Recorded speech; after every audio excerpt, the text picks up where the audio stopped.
If you've been watching closely, you might know that I have a sort of ongoing project sort of thing to fill in the map. So I plan my future rides based on my past rides in such a way that every trip I do ticks off some small portion of route that I've not ridden before. It's partly a nerdy collection, it's partly a record of where I've been, and it's partly an inspirational tool. And just for a change, I'm going to pass you over to Indoor Editing Jethro to give you a little bit more context on this. Indoor Editing Jethro, are you there? Can you hear us? I'm here, you're coming through loud and clear. Excellent, excellent. Do you mind giving a little bit more context about today's ride to the people at home? It would be my absolute pleasure. Let me just fire up some new maps and we will get this show on the road. So here's a map. We can use Open Cycle Map because that is the map that I like. There we go. And then we're going to fire up a Strava layer. If we wait 1 second, you will see there is my Strava history in all its wonderful glory. And you can zoom in and you'll see there's a lovely dense area all around Redhill where so many of my rides have started and ended, and various other adventures snaking out into the country and beyond. And what you'll notice is that down to the east we've got a couple of little islands that formed because of Alan moving to Folkestone. So we've got these little loops around Chilworth where we've met up for day rides in the past, and then we've got this bigger loop over around Folkestone itself. We've got again a couple of day rides, and then we've got the Canty Way that came out and looped all that in, and then finally this spur that heads out to Redhill, which is our recent weekender that you have hopefully watched the videos of. What I really like about this map is that I can go on rides sometimes and it brings in these little islands and connects them to the wider network, brings them into the empire, so to speak. I don't know why I like it. I mean, none of this makes any sense. It's just a thing I like. So when I've loaded up this most recent weekender, I suddenly realised that now I'm in a position where a single day ride can link not only that whole kind of east coast thing that Alan's a part of, but also the Chilworth Island. I can bring them both in to the main network. So that's the ride you're about to watch today, starting from Redhill Station down here, going up onto the North Downs, following the North Down Way, hooking into the Chilworth Island here, down around the bottom of Guildford, and then up to finally catch a train home from North Camp train station back to Redhill. That's the plan. I'm going to pass you back to Pedaling Jethro, who's going to do all the hard work on this one, and I'll be back at the end of the ride to show you the connection being made and to do a little summary looking back in retrospect. I enjoyed the video when I was being Pedaling Jethro. I hope you enjoy it too. Speak to you in a little bit. Bye. Thank you, Editing Jethro, for that profound and vivid explanation of today's ride. Welcome back to that ride. We've escaped from Redhill with a little bit of messing around, traffic and roads and what have you. We found our first bridle way, and we're making our way along the bottom of the hills, heading for the first big climb of the day up onto the ridge, where hopefully we'll get a fairly sustained stretch of beautiful views and woodland riding thereafter. The sun is out, I'm in shorts, pogies are off. Summertime adventure, folks. Come with me.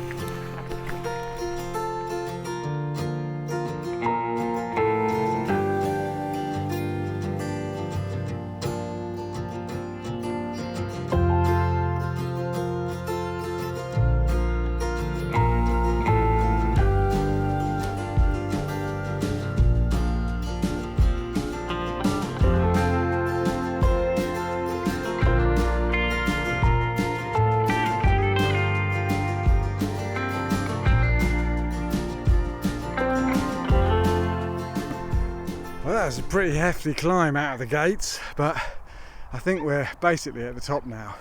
Got some spectacular views, it's a beautiful day, sun is shining, a little bit of a cool breeze blowing, perfect cycling weather really.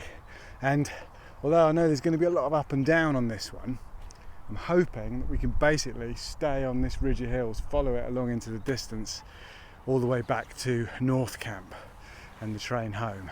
I don't know what it's going to be like. There's a bridleway up there, but it looks like it's rammed with hikers and dog walkers and joggers and bikers and things, so I might have to be using my bell quite a lot today.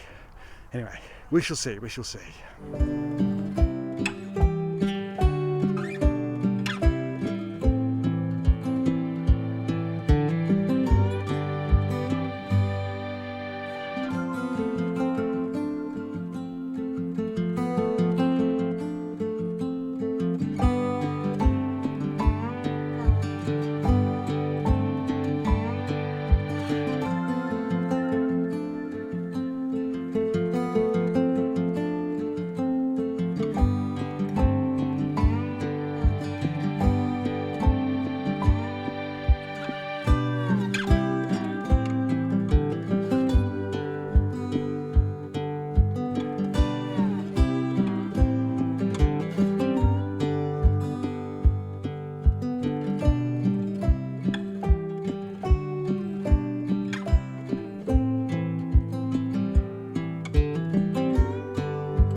That is a turn up for the books.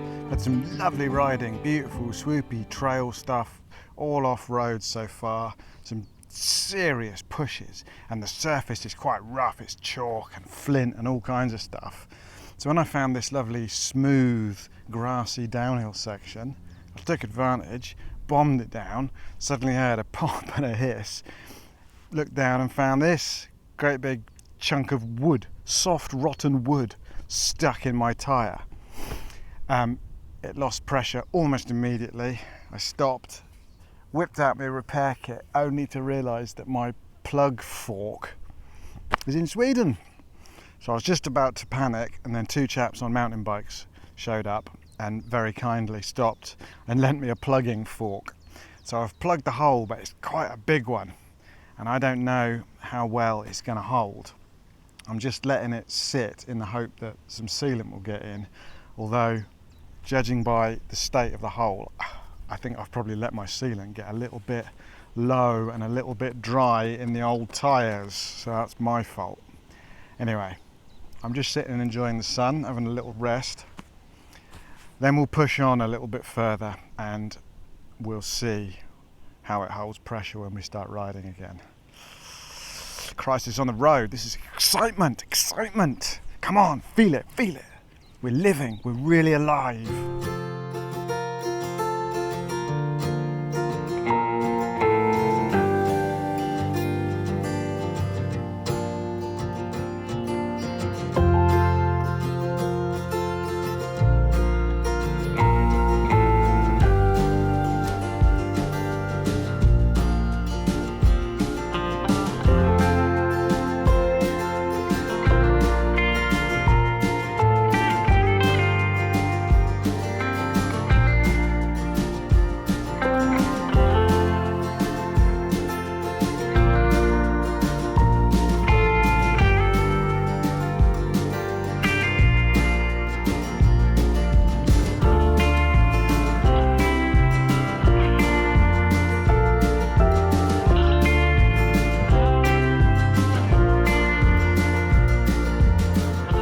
So, just stopped for some lunch after some fantastic riding.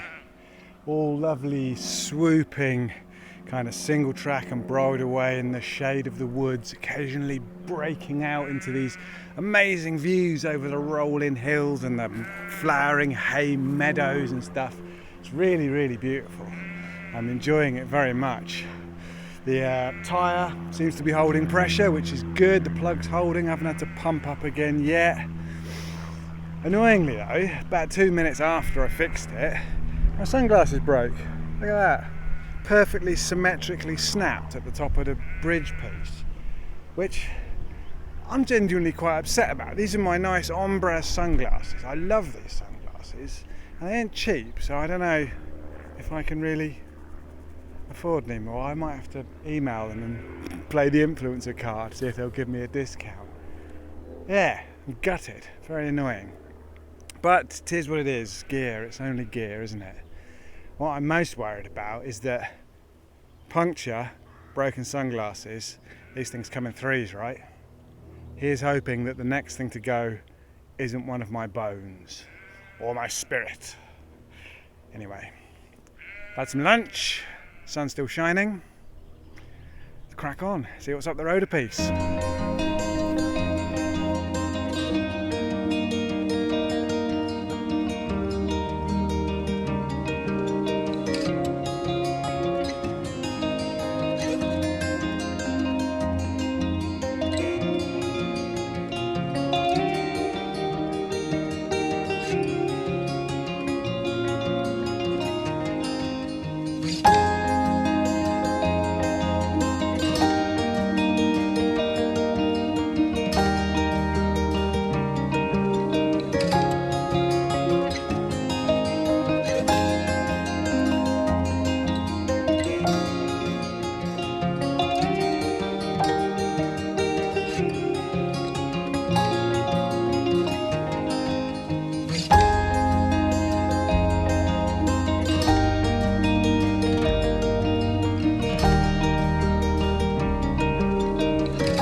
Here's a little bit of snack time mullage for you.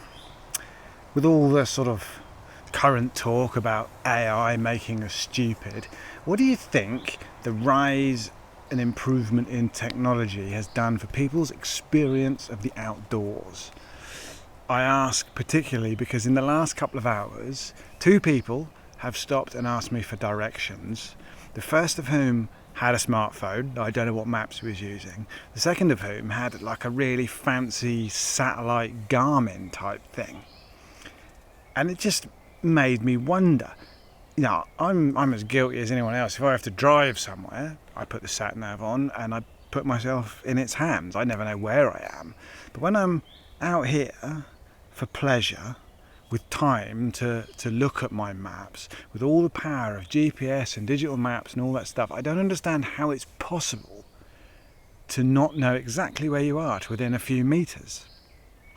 And I just wonder if all this technology has made people more confident to go out on sort of long adventure-y hikes and things, but not necessarily more competent.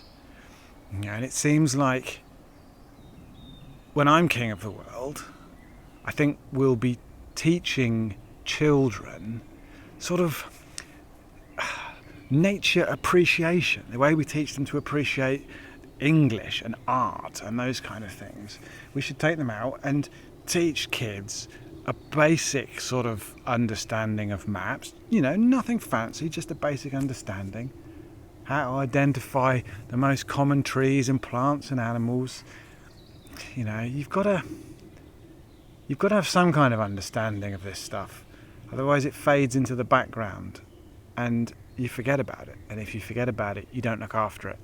If you don't look after it, you lose it, and then we're all doomed.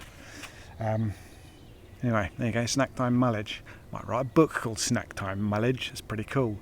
The real reason I've stopped here is because I'm pretty sure that this log is one that me and Alan sat on one of our Chilworth rides and had a pasty, which means we're halfway, if not more, and we've hooked up with that little Chilworth Island, which is a stepping stone. I've eaten the Tom's peanut brittle that Alan left in my bag from the previous ride. Feeling fired up. Let's carry on down the way. You think about all that. I want to know your thoughts in the comments.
Here's another bit of snack stop mullage for you. How is it that little flies, which have evolved, I'm assuming, over millions of years to evade swallows, spiders, dragonflies, the most efficient predators that nature has ever produced, how come after all that they still can't avoid my massive face coming at them quite slowly, manage to smear themselves across the surface of my eyeballs on a regular basis? It's very, very annoying and quite painful sometimes, especially in my left eye, which has never really recovered from being skewered by that bit of marsh grass on Exmoor. If only I had some kind of eye protection. Did I mention I broke my sunglasses? I'm genuinely quite upset about that, I really am. Gonna miss them. Anyway, I won't mention it again. I've just stopped here by this little river. I'm actually doing kind of better than I thought, I think. I'm probably over 2/3 of the way through, and yeah, I'm still feeling good, still feeling energetic. I thought I wasn't as far along as this. I think it sort of flattens out a bit from here. We've got a little bit of canal riding, I think, and yeah, kind of, you know me. Don't know where I'm going. I know where I am on the map, don't know what anything's called. This is the river, and this is the path to the place over there. That's where we're going, over there.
Might be the final snack stop.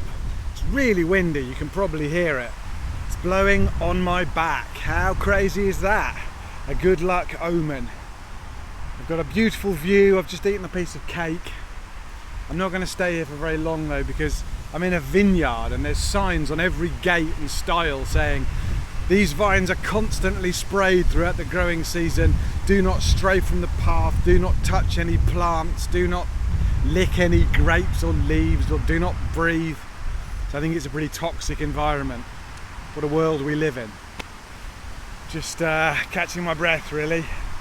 My legs are screaming with stinging nettle stings. My eyes are streaming with insect corpses. It's quite the adventure. I think there's about 10 kilometers left to go, and then a train home. See how it all pans out.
pretty much it from pedaling Jethro for the day, I think.